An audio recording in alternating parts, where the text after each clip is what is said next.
Well, good evening, everyone, and welcome to Ask the Attorney Season 2, Episode 2. I am Miya Ingel, joined by our estate planning attorney, Maryann Wehr, based out of Northern Michigan. And Maryann, Happy New Year. I know we're kind of towards the end of January, but we haven't seen you since December, since last year. Right. Happy New Year. It seemed, everything was kind of hectic after the first of the year. So we, just getting started now, I think is a great time. And I'll tell you, I need a little reprieve from this weather. Oh my So gosh, I yes. would say to talk to Joe Charlevoix, but I saw his videos. So from Yep. Florida. Yep. Joe went down to Destin, Florida to try to get away from the cold, and they got snow and cold temperatures down there as well, too. So sounds like a lot of us are experiencing some cold weather, but maybe our guest tonight is actually in a nice warmer spot. So with more on that, Maryann, would you like to introduce our guest?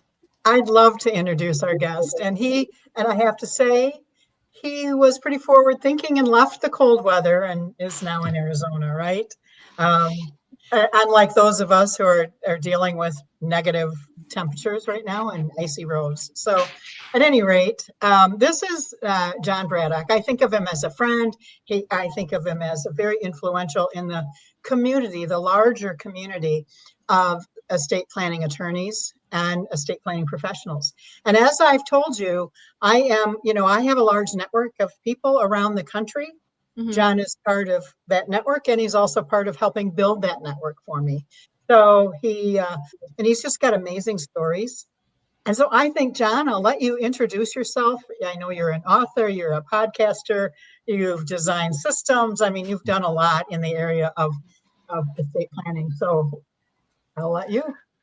Well, thank you very much, Maryann, and thank you, Miya, for having me on tonight. It's a pleasure to be here. Thank you for your kind words. My background is actually, I was an employee benefit consultant for about 30 years, and then life happens. And losing a close family member who lived right up the street from us, it actually put me on a whole new path. And that was to get people to understand the importance of estate planning. And why we need to be prepared and making things easier for families. And so, as you say, I'm a published author. I have a book called Click Here When I Die, which is my irreverent sense of humor on why people should actually plan. I'm the CEO and founder of My Life and Wishes, which is an online secure document storage and end-of-life planning platform. That's used by people all across the globe, actually, but here in the U.S., predominantly used by estate planning attorneys like yourself, Maryann, who make this available through their work for their clients.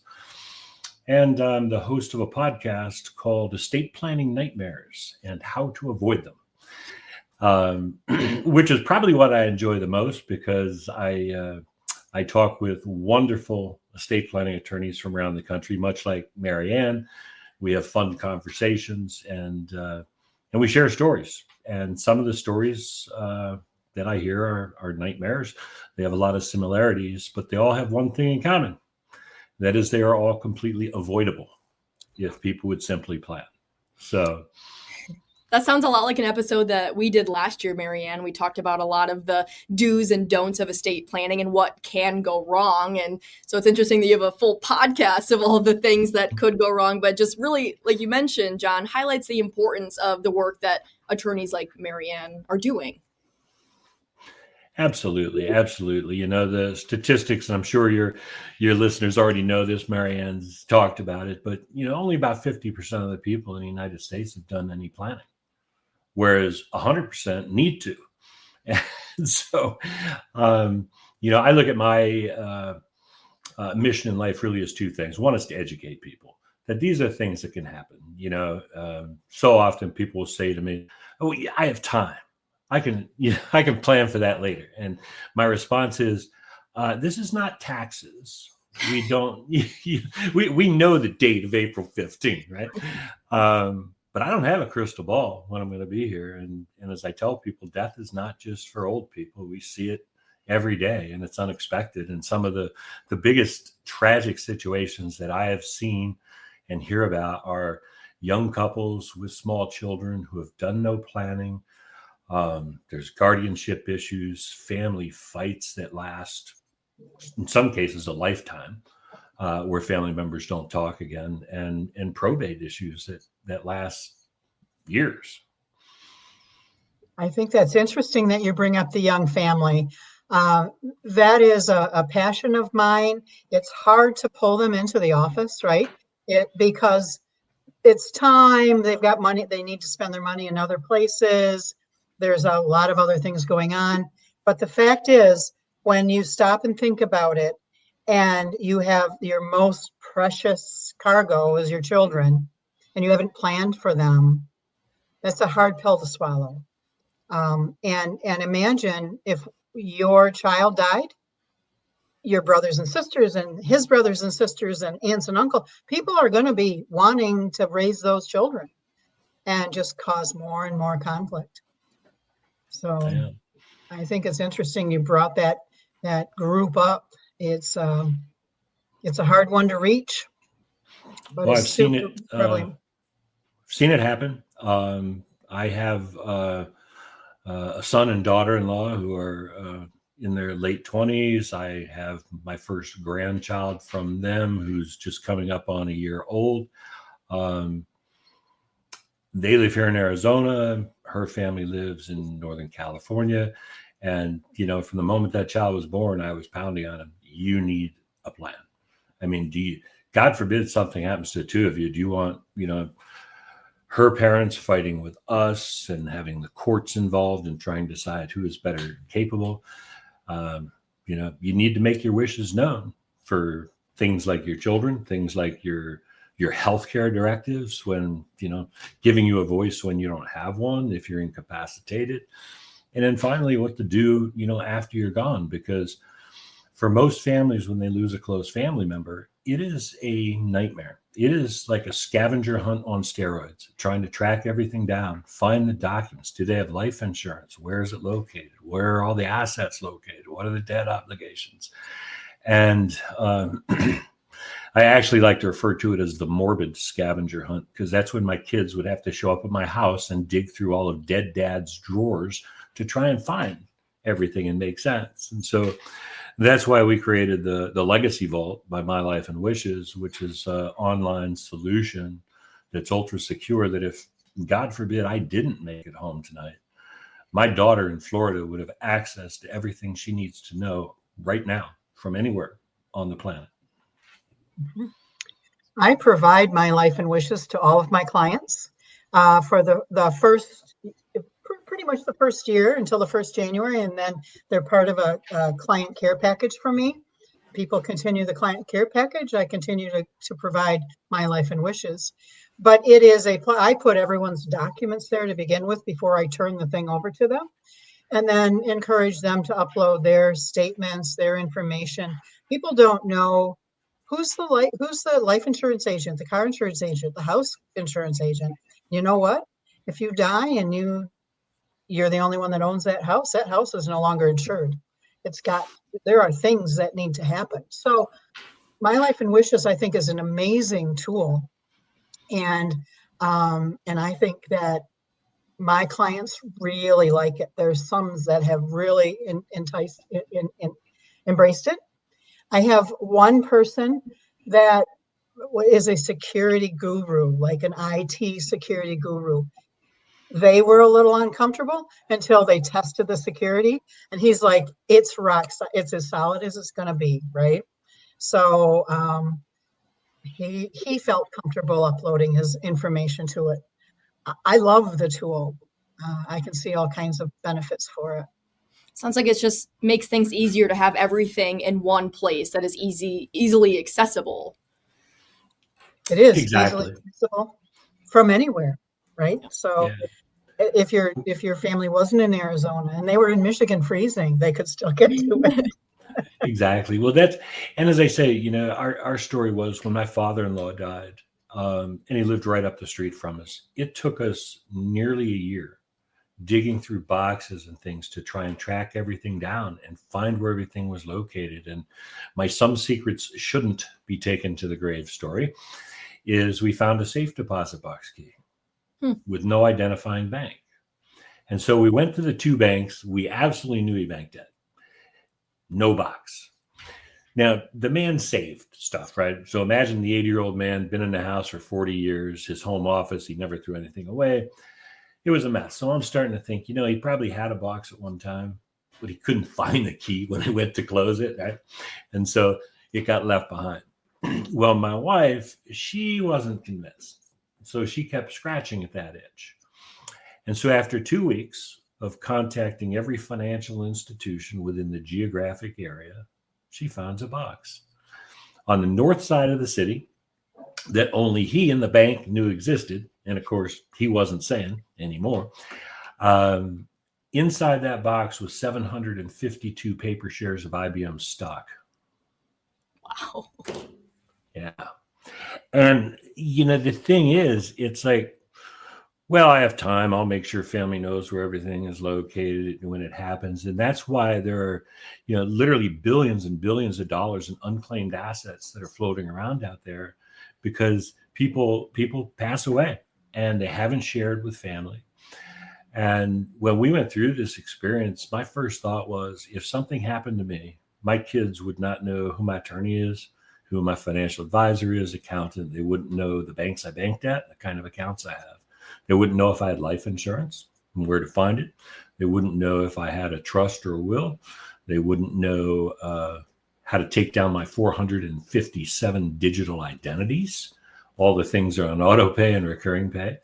And instead of them being able to, be sad and grieve, they'd be confused, stressed, anxious, frustrated, angry, because they have to do all this heavy lifting. And so the reason we designed the platform is to really make things easier for those we love, to save that scavenger hunt.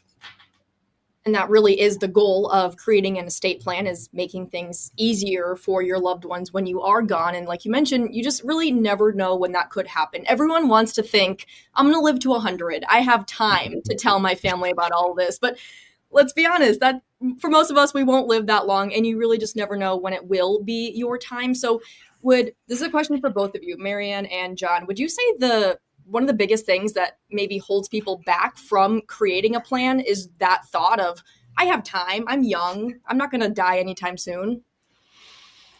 I think so. And I think that they think of it as, maybe it's easy to think of it as a heavy conversation. I'm talking about when I die.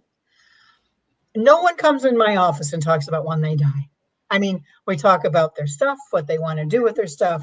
We talk about their wonderful kids. We talk about the things that they want to help, but it's not about, of course you're preparing, right? But it's not, no one comes to my office. And the other day I had people taking selfies of me as they were leaving.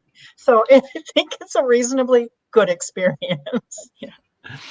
It's funny. People do. I mean, no one wants to talk about death, right? Mortality. But, as I tell people, it's only death, lighten up. You're not going to be you're not going to be the first one. Near as I can figure it, human beings have been on this planet for about 300,000 years, and I'm pretty sure I'm not a mathematician, but I'm pretty sure my odds of 1 out of 1 of us are pretty close that we're not going to live forever, right? And so we need to think about it. It's not comfortable, but it's important that we do so. And, I remember being in my late 20s, I was immortal until I saw a couple of friends that I had gone to school with die in the late 20s. And then you start to realize immortality is, only for Superman, apparently. Exactly. So, and I'm not him. And the other thing that I hear from people too, Maya, which is really interesting, I'll have people say, well, it's bad luck. Talk about death. Uh-huh.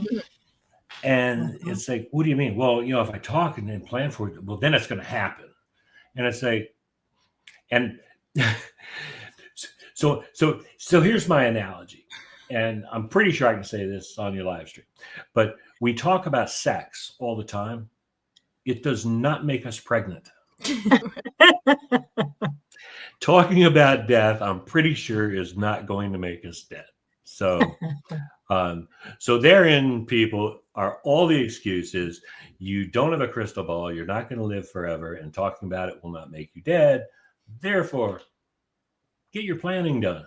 Get your planning done. Go see Maryann up there in the north. I mean, the roads are treacherous up there, from what I understand at the moment. So please make a plan. Make a plan, or don't go to the grocery store. One of the two, right? Yeah. You can't stay away from the grocery store forever. Yeah, it is treacherous up here. And both of you know that I also had a life-changing event that brought me full circle into becoming so passionate about this practice area. And I have never been sorry. And I live every day for my son, who, by the way, was Superman, and he died at 33. So just proving that Superman and his wife was pregnant. And you know what? She needs to make a plan. I need to hook her up with another lawyer, not myself, but she needs to make a plan, because she is now a single mother of my grandson. Right. Got to do that. So it's just crucial. So Jon, one of the things that I think is interesting is your podcast, the topic of your podcast, and the topic of your book, Click Here When I Die, right? It kind of goes through in a humorous way, right? With some humor. Mm-hmm. But it goes through what has to occur at your death. And it's not pretty if you haven't planned. But I listen to your podcast, and I hear stories from lawyers who feel like not almost defeated, because they would have loved to have helped you a few years ago when you had capacity, and they could have helped you. Or is there any particular story that has just touched you, or there's so many of them? Oh my gosh. Probably the hardest one was interviewed an estate planning attorney. It was a very similar situation like we talked about. It was a young couple. They both were actually coaches for a major university. They had 2 young children. They thought they were going to have time to do their planning. They were in a tragic car accident one night, hadn't done the planning. And there was a lot of family involved. Parents in 2 different states, aunts and uncles, initially the children, had to go to foster care because there weren't people right around and close to take care of them. And that fight lasted forever. And then the other one that really shocked me probably the most is, so a couple gets married. They're a younger couple. He hadn't met with an estate planning attorney or done any things. He owned the house when he and his wife got together. He died tragically. He hadn't changed any of his beneficiaries on his insurances. They were all to his brother. And his wife, now with young children, was not working. Here's the scenario. Other than a few assets that by state law that they were in would go to his wife, all the life insurances that he had, which were fairly significant, were going to the brother. The house, she was not properly titled on, but she was on the mortgage. So now she had to make house payments on a house that she didn't own, technically, at the time.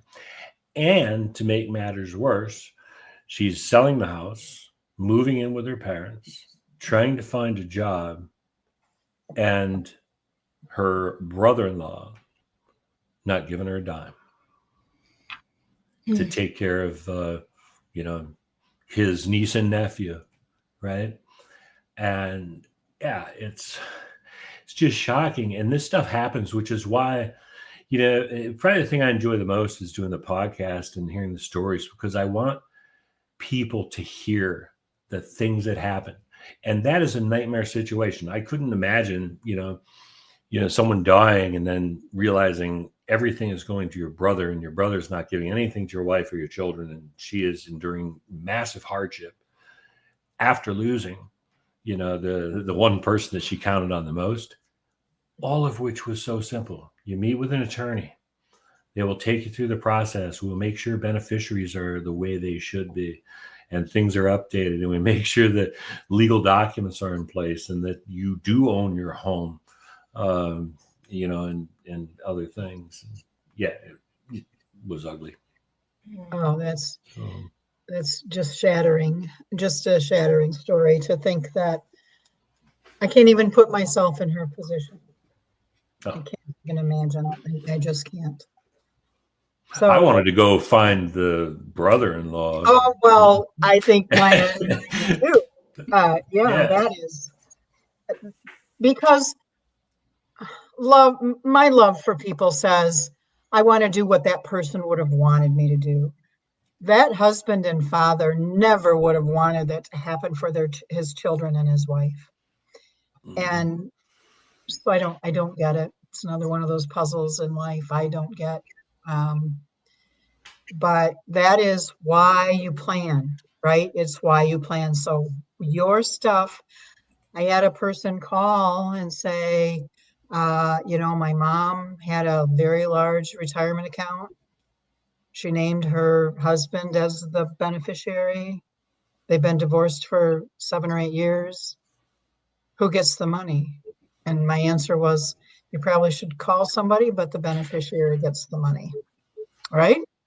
Yep. So, and that's not what she wanted either. And somehow it escaped the divorce, everything, planning is so critical.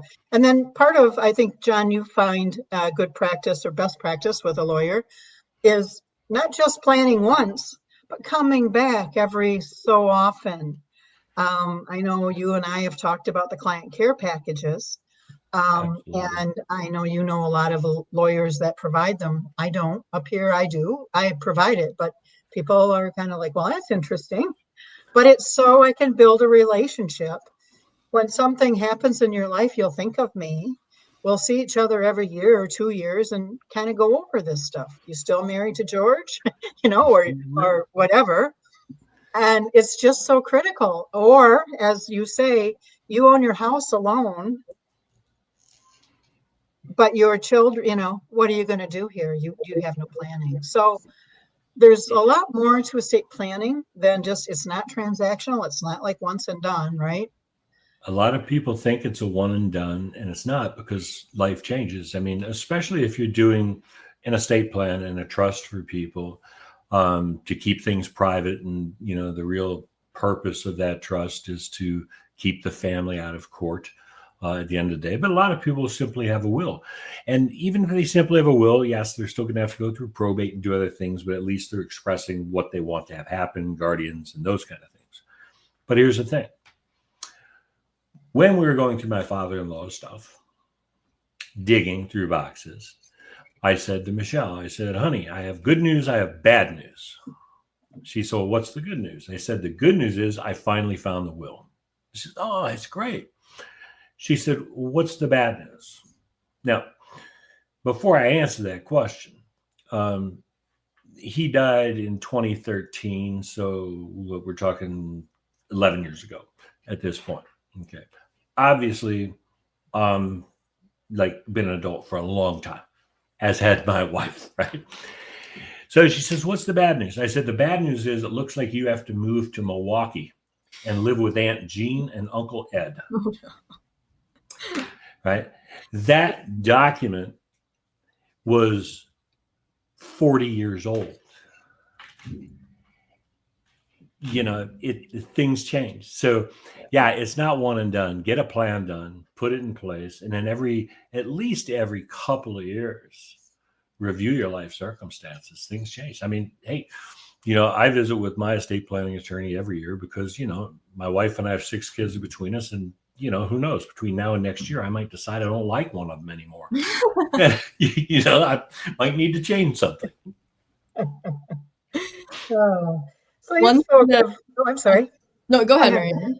Oh, I was just going to say, you spoke of your passion is education. Mine is as well. That's why Maya and I do these live streams, is to really educate people. And I just wanted to kind of shamelessly plug that I am doing a workshop, a lunchtime workshop. Buy your lunch if you want to come back to Michigan, Jon.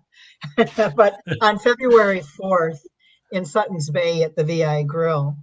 And if you want to register, I made it, try to make it easy. It's planwithmaryann.com. I was going to put it in the comments, but I was having trouble getting into the comments. But just come in and register, come have lunch with me. We'll talk about this stuff, we'll get things going. But it's in Suttons Bay, planwithmaryann.com. Planwithmaryann.com. All right, I put it in the comments. And you can register. Yep. Wow. It's February 4th. Yep. So, well, yeah, Jon might have to book a flight, come up to. I know. Michigan. Come on back up. We still have a couple of kids that are still in Wisconsin, so I can make the whole trip. There you go. Cut a car off like Michigan, and you'll be here. Exactly. Yeah, I don't know if that ferry is running though right now. Not unless they put ice skates on it. Mm-hmm. There you go. There you go. What I was going to say, though, something that I think is very interesting about our conversation is both you, Maryann, and you, Jon, kind of got into this topic, this industry based on similar experiences. You both went through incidents that made you realize the importance of having an estate plan, and now you are both trying to help other people. And I think for so many of us, you don't have that mindset until something like that happens to you. So what you both are trying to do is tell everyone, listen, don't go what our family or what we went through. Get ahead of it, get a plan done. And that way you don't have to be the one going through all of this while grieving a loved one and then learning, oh my gosh, if only my loved one or if only this person would have had a plan, we wouldn't be having to suffer and go through all of this additional just pain and struggle while, again, still grieving with someone. That's Absolutely. Perfect, Maya. Yeah, you summarized Absolutely. it perfectly. Why, I know I'm in it. I'm pretty sure Jon's in it like that. And I will say that so often people that do come into my office for a plan, and there's quite a few, they're coming in because they experienced something like that in their family. Sometimes they've experienced the good part though. Hey, my dad had a trust, everything was great. Boom, boom, boom, boom. We're done. I want that. Yeah. Right. So I do have both happening. So, and that's a good thing. Yeah. And I know for me, this is something I've shared with you, Maryann, but I've watched my parents go through this when my mom lost her parents. They didn't have any sort of plan. My grandma was very young, definitely didn't expect to pass away that young. And just seeing everything that my mom had to go through made me realize, okay, mom and dad, you guys, you need to have your plan together because selfishly, I don't want to have to go through all of the things that you had to go through when you guys are gone. So I know for me now, just based on seeing that and then all the things that we've discussed, Maryann, just how important this is. And I know that I'm going to certainly be on top of all this. And I've been telling my family too that, yep, time to get going. I had a couple come over from your hometown the other day. Oh, no kidding. I did. Yep. That's awesome. Yep. So, and that's across the state, Jon. Yep. Wow. From Alpena, Michigan. Alpena, Michigan. Okay. Yep. Yeah. Well, what I tell people, and you're exactly right, and people say, well, do I really need a plan or why should I plan, that kind of stuff? And I said, well, let me ask you one question. What do you want the experience to be like for your family after you die? Now, if you want to make it easy for them and show some love, planning, I think, is the greatest final gift you can leave to your family. If you're one of those people that has the mentality, and there are those out there that say, well, someone will figure it out. I'm dead. What the heck? So be it. But you don't realize the emotional and the financial impact that will have on your families. It will. It will. It's very sad. Yeah. Well, we are running out of time. So really quick, I want to just plug Maryann and Jon. As always, I have Maryann's contact information in the description to this live stream. But Jon, if people want to listen to your podcast, get a hold of your book, maybe contact you or look into My Life and Wishes, how can they do that? Yeah, absolutely. My Life and Wishes is www.mylifeandandwishes.com. It's our website. You can find a lot of valuable information there in the podcast section. They can find links to my podcast, but the podcast is called Estate Planning Nightmares and How to Avoid Them, which is on YouTube and Apple and Spotify and iHeartRadio. And my book, Click Here When I Die, is available on Amazon.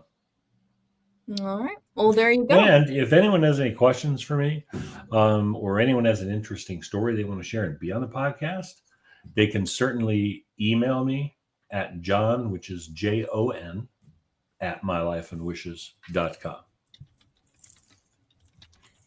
I'm going to put that in the comments. So perfect. Jon at mylifeandwishes.com. Yeah. And anyone is welcome to send me an email if they have questions or want to learn more. Always happy to help. I'm on a mission to help 1 million families avoid the nightmare that we live through. That's a great goal. So, and I can't do it alone, which is why I work with wonderful people like Maryann.